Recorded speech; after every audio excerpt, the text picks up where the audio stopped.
Ever used a system so outdated it crashes just when you need it? Colonial code hardwired in modern India. From obsession with English language to dusty laws of the 1800s, the empire left more than just memories.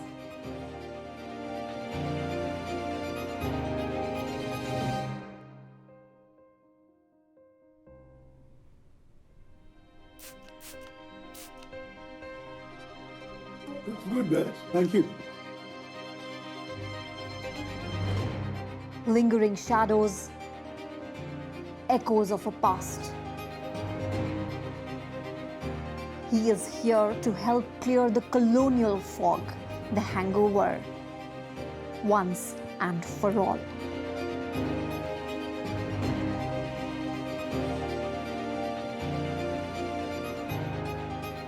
Hi, Mr. Tharoor. How are you? Good to see you again. Good to see you. All too. good?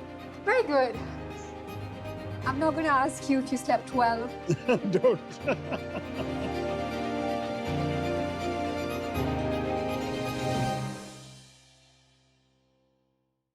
Author, historian, statesman, Dr. Shashi Tharoor, welcome. So today's episode is called The Hangover, and it's not the movie, No.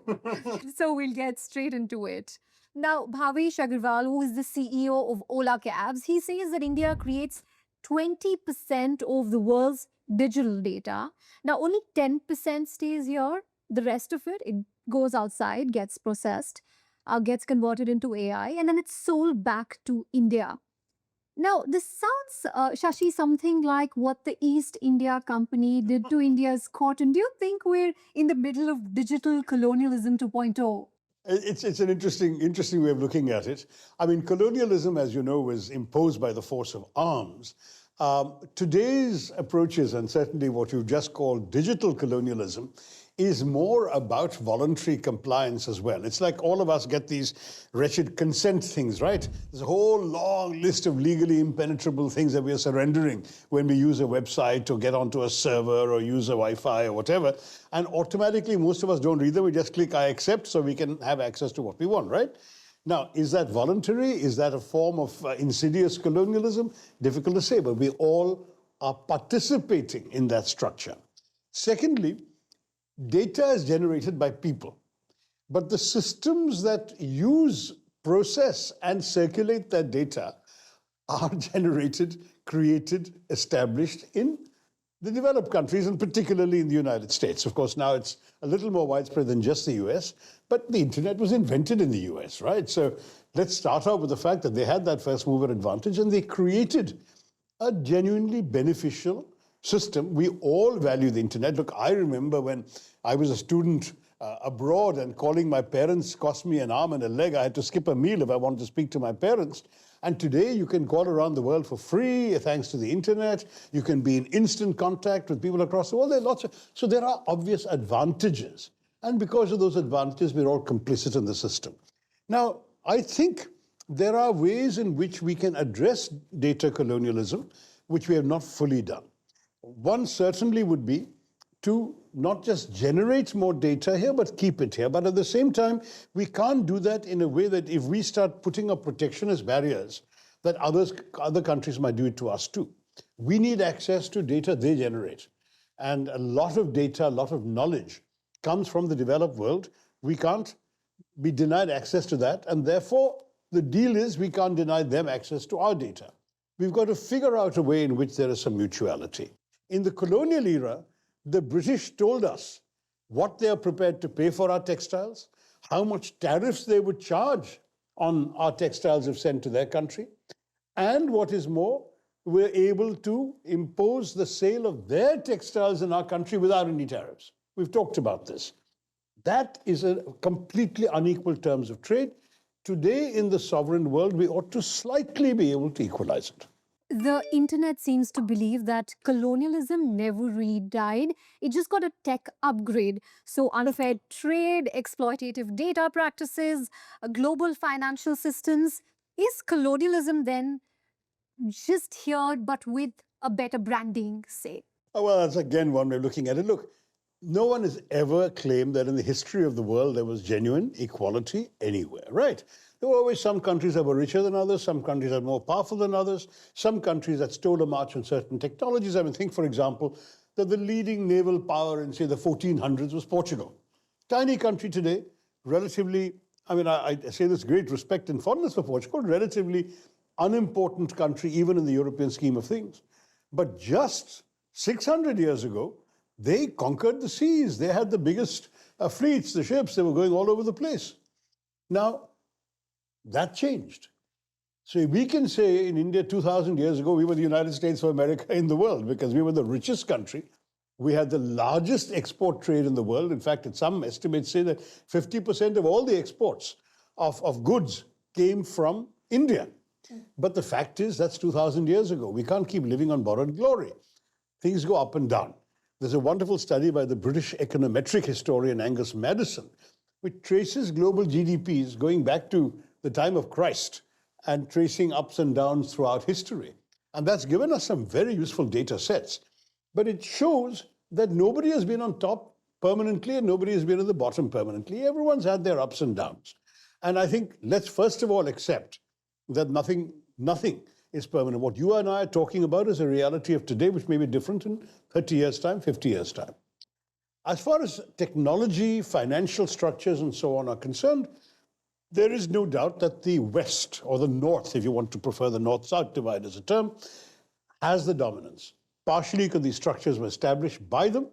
For example, the entire global financial architecture was created at the end of the Second World War through the so-called Bretton Woods Conference.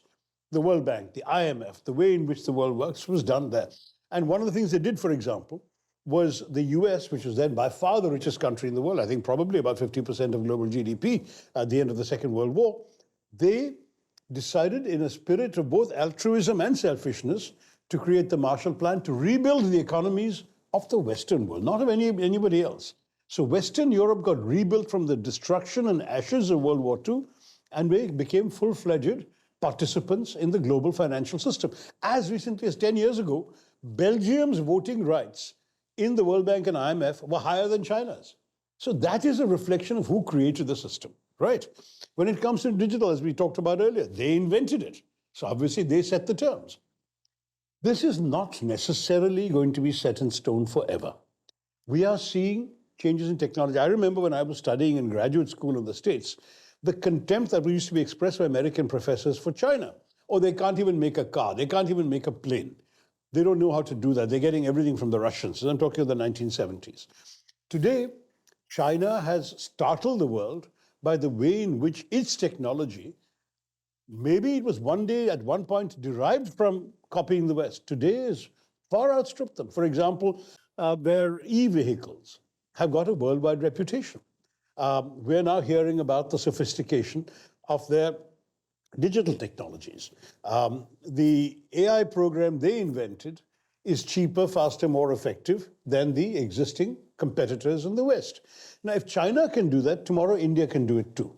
And I believe that we have the talent, the brains, and others to work on this. So the only difference between the colonialism that you and I have been talking about in the historical sense and this sort of neo-colonialism of today is that things are much more reversible through our own capacities, even where the structures created may represent a certain built-in inequality. Now, Mr. Tharoor, India has been for years renaming cities. So Calcutta became Kolkata, Madras became Chennai, but just by changing some signboards, can India really move away from its past? Well, actually, this is something which I had opposed at the time. I remember writing a very angry article in the 90s when Bombay, Calcutta, and Madras became Mumbai, Kolkata, and Chennai. Not because I had any particular attachment to the colonial era, but because I said we're missing out on this entire 20th century concept of branding. These are brands that have some value, that have been built up over centuries. You're destroying the brand value. Everyone, Madras was attached to a very popular fabric called Bleeding Madras. The name was in various people's minds for various products ranging from curry to clothing. Calcutta had a certain resonance. There was even a play that had nothing to do with Calcutta called Oh Calcutta. That was a big success in the West End. Bombay again, there's so many things from Bombay duck to Bombay tea to Bombay, everything else. I mean, these were brands that had some value. I said, why are you jettisoning it? And I sort of rather irritatedly said, those who cannot create have arrogated to themselves the power to rename, which was perhaps unduly nasty. I'll tell you why I was perhaps being a bit unfair is there is a certain legitimate desire to reclaim our names that were changed only because the British couldn't pronounce them. And the feeling was, why should we go along with what they have done to our nomenclature? I'll give you a couple of examples. And here is where you have to juggle between pride, cultural authenticity, and practicality. So on the one hand, you've got things like a place is called Pune. For some reason, the British called it Pune. Now, do we have to say Pune when everyone knows it's Pune? What's so difficult about saying Pune, right? Kanpur. They would say Kaunpur, and they spelt it that way too. Now, why should you say Kaunpur if the name is Kanpur? I just say, so let's balance our own pride with some practical considerations also. But the truth is, it has a certain appeal. And, I must admit that sometimes we rename cities for good reasons. I would say when Port Blair was renamed Sri Vijayapura, many people said, why is everyone knows Port Blair? What is the Sri Vijayapura, etc.? I mean, the thing is, who was Blair?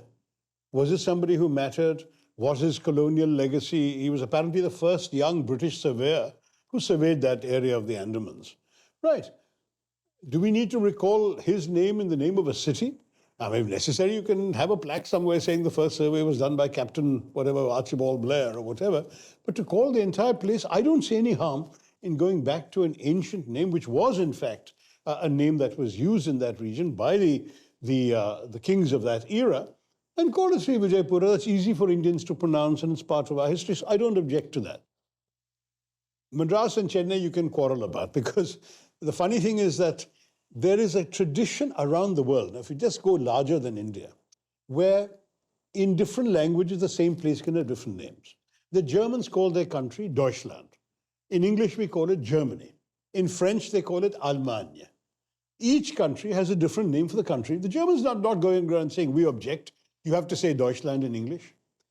Why can't we have had a situation where when speaking English you say Madras, and speaking Tamil you say Chennai? What is the problem?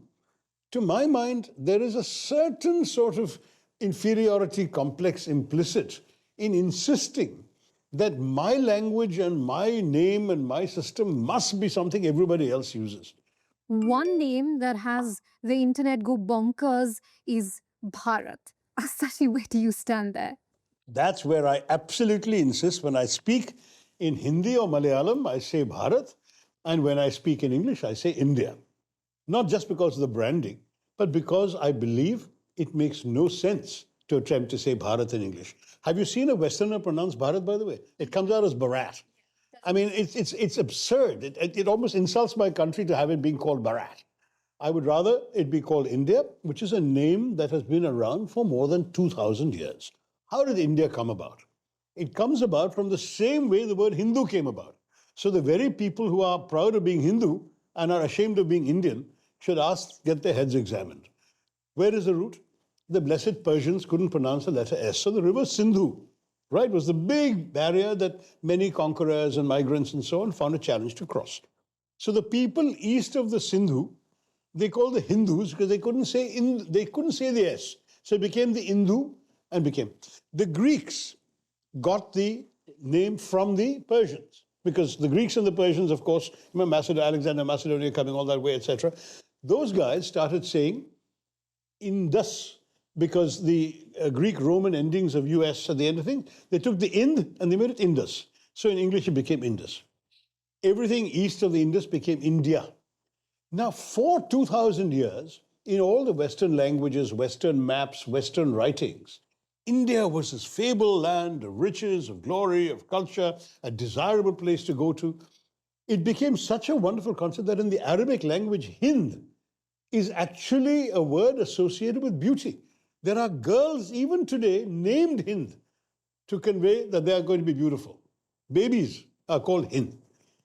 That was the association that India and Hind conveyed. Now, why would I sit around today and, in the interests of my nationalist authenticity, throw away the value of a 2,000-year-old name with wonderfully positive associations? It's not as if it had anything negative. India was considered a wonderful place, a place of glory, of riches, of prosperity, and of beauty.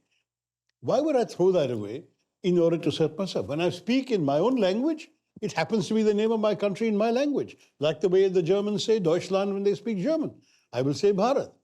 But when I'm speaking in English, I don't want to give up all the benefits I get from the hearer's ears and in his or her mind by saying India. Now, Dadabhai Nairoji, he argued that British Indian civil service, it drained India's wealth by excluding Indians. And since the empire was responsible for shaping some of these systems, how much of the colonial legacy do you think still affects us, Shashi? Well, first of all, on the British Indian civil service, I think it was Nehruji who said it's neither Indian nor civil nor a service. If he didn't say it, I wish he had, because I certainly agree with him completely on that. It reminded me of that famous crack about the Holy Roman Empire, neither holy nor Roman nor the empire. That's exactly what it was. It was really not Indian. They kept Indians out right till 1868, and even then very grudgingly admitted very few. It wasn't civil. They were deeply uncivil, arrogant, tyrannical in their rule, distant from the people, and really oppressive in their conduct. And they were not a service. Their job was not to serve. Their job was to extract and exploit. So what they would do, for example, the district magistrate, as we would call them today, were called collectors. Why? Because their job was to collect as much as they could of revenue and other resources from the places they controlled. That's what the service was all about. They were grossly overpaid by Indian tax money. Indian revenues paid their salaries, their extravagant home leaves every year, their absences, and their very early retirements and pension. Just 20 years of service, you could retire to a very comfortable estate in England, earning money that the Indian taxpayer was paying. I have written about this in detail, so you can get some of the details from my book, Inglorious Empire, but I can tell you that the injustice of the system was apparent even to some of the British as early as the first half of the 19th century. They were talking about how unjust it was. But when Queen Victoria became Empress of India and issued her famous proclamation in which she said they were going to govern India for the benefit of the Indians, they actually declared that Indians could join the Indian civil service, and they threw open the examinations for Indians. What was interesting was, number one, very few Indians were allowed to get in because there was also an interview. Oh, well, you did in the written examination. In the interview, very few people could cross the hurdles. So I think the first 30 years are like 6 or 7 Indians who made it, and every one of them was either given completely insignificant postings, really, really trivial postings in rural districts, or were treated so badly that they either left the service, like Surendranath Banerjee resigned, or they committed suicide. The case of a man called Chetty, who was British educated, went to school and Oxford University, came back in the civil service thinking he was going to be part of the glory of the empire, and he was treated so humiliatingly. All the real decisions were being made in the clubs, but he was excluded from the clubs because he was not white. And the poor man shot himself. However, when independence came, we chose to retain it. Why? We had just gone through the trauma of partition, these centuries of divide and rule by the British. We had seen the country fragmented, the flames of partition, the violence, the murder, the killings that accompanied it, searing the land. Was that a time to dismantle the administrative apparatus? So Sardar Patel, who the man who created India's unity, and Jawaharlal Nehru and others talked about this. Nehru actually was very anti-ICS. He wanted to disband it. But Patel Sahab said, listen, this has been the steel frame of the British Raj. Do we not need a steel frame to keep the Indian Union together at this time? And Nehruji and others agreed. Patel Sahab was right. Sardar Patel was right. So he converted the Indian civil service into the Indian administrative service with, unfortunately, much of the same roles, the same kind of attitude to power, the same kind of training as late as the 1960s. If you joined the IAS, you had to learn horse riding. And when asked why, then Prime Minister Indira Gandhi herself said, a man who can control a horse can control a mob. That was still the attitude. So these Indians came to the administrative service The accent changed, but the attitude did not change, and the arrogance in many cases did not change. Now, talking of outdated laws, Shashi, pre colonial India, it always had space for queer identities. You can talk about the Hijra community in the royal courts or queer Go back figures to Shikhandin in the Mahabharata. correct. And also, queer figures in texts like in the Kama Sutra, for example. Absolutely. Now, Even the very notion of Ardhanarishwara, that is a divine figure who is half man, half woman, is part of our Hindu understanding of the divine. so it was no big deal until the British came and imposed Section 377. Why did it take India some 70 odd years to undo it? Because, again, that insidious habit of colonial entrenchment into the minds, assumptions, and habits of our country. Our morality changed. I mean, I have to tell you that in the old days, till maybe up till about 1,000 years ago, we were a very permissive society. Today, Indians would be horrified if you read Al-Baruni, the traveler, who came from the Middle East, where Islamic societies are much more conservative. He was shocked by what he saw as the promiscuity of Indian women, for example. There were much more sexual freedoms. So first, the encounter with Islam created a certain moral protection. The entire habit, for example, of Rajasthani women covering their heads with a ghungat is not a pre-Islamic practice. The desire for women folk to be shielded was a result of that historical experience. Now, on top of this, you have an overlay of Victorian morality, which was both deeply censorious and deeply hypocritical. And that came in, and don't forget the Victorian Penal Code was imposed upon us. It was drafted by Macaulay in the 1830s, finally implemented in 1861. And that was at the peak of the Victorian era. And that is what outlawed, for example, criminal acts, carnal acts against the order of nature. Now, these people knew what the order of nature was. It's not natural for some people to have certain other proclivities from the rest of us.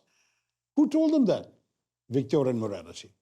Now, when these things then became part of the law, when you were punished for doing things that you felt were natural for you to do, then you yourself became ashamed.